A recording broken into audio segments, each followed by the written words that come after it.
Here. Thank you, Mr. Chairman, and thank you both for being here today. My friend from South Carolina said he was going to simplify it for the American people. I think he succeeded. So simple as to be unrecognizable.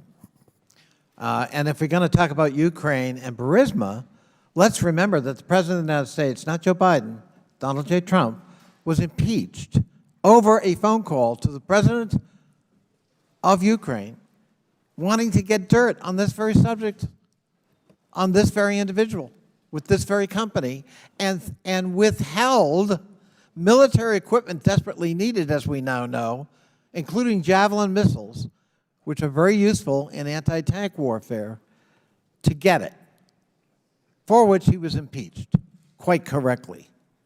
But my friends on the other side of the aisle all voted against that. They had no problem with that kind of interference that directly affected national security.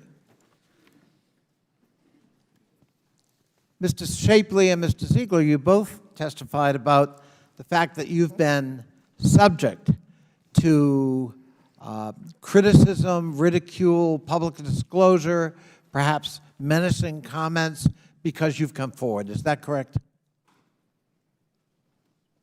Medicine comments? No. Menacing.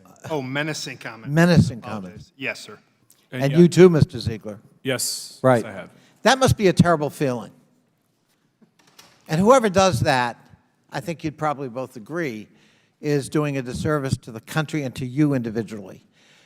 You're simply doing your duty as you see the light. Fair enough? Yes. Mr. Yeah. Ziegler? I am doing my duty. Yes. So can you imagine how the district attorney in Fulton County, Georgia must feel? Or the district attorney in Manhattan must feel? Or the special counsel of the Department of Justice, Mr. Smith, must feel?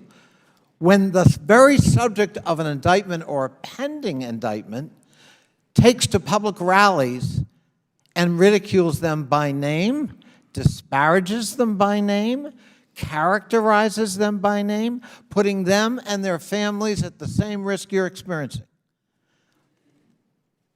If it's wrong for these anonymous people to criticize you, it must certainly be wrong that the former President of the United States would demonize people doing their jobs just like you try to do yours, as they see the light.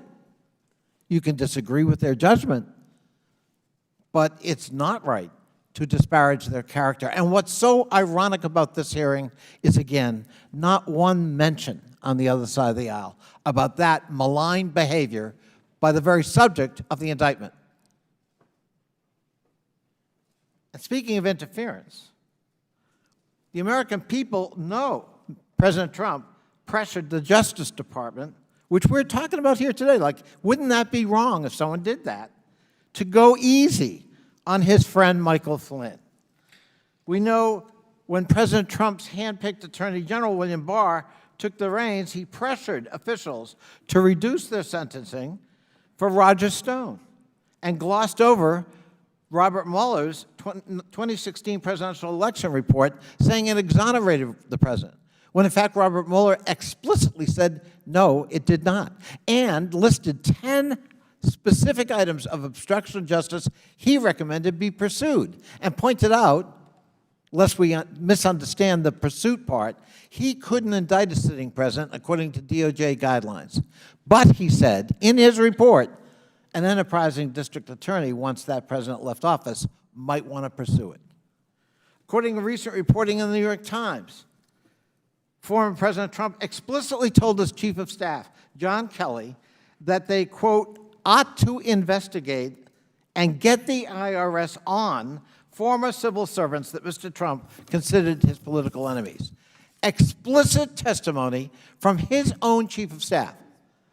But again, absolute silence on the other side of the aisle, including from the Ways and Means Committee, which purports to be so concerned about any hint of interference by any political entity or individual over the pristine work of the Department of Justice and the IRS.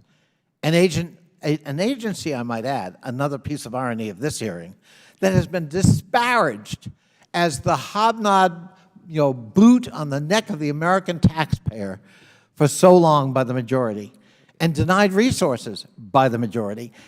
As we speak, they cut $24 billion in the debt ceiling compromise agreement out of the $80 billion we provided to, in fact, give you more resources to do your job. I yield back. Gentleman yields back, and we're going to have 2 more questions, and at the request of the witnesses at every 90-minute mark,